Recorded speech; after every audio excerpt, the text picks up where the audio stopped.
En Côte d'Ivoire, le port de San Pedro se dote d'un second terminal industriel. Financé à hauteur de 173 millions d'euros, cette infrastructure qui représente une opportunité de croissance pour la Côte d'Ivoire est dédiée aux exportations et importations interconnectées des produits agricoles, minerais ou cimentiers. Avec une superficie de 13,8 hectares et une capacité de stockage de 160 000 tonnes, le nouveau terminal ivoirien, équipé de 2 quais en eau profonde, va desservir en grande quantité ces produits dans la région ouest africaine.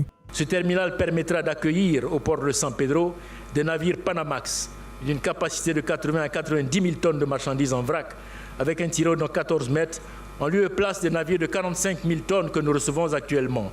Avec l'inauguration de ce terminal, le gouvernement ivoirien entend réduire le taux d'emploi vulnérable estimé à 70,4%. Ainsi, 120 emplois directs voient le jour et 3 600 emplois indirects seront générés. Des actions qui contribuent à l'ambition du gouvernement qui veut créer 8 millions d'emplois supplémentaires d'ici 2030.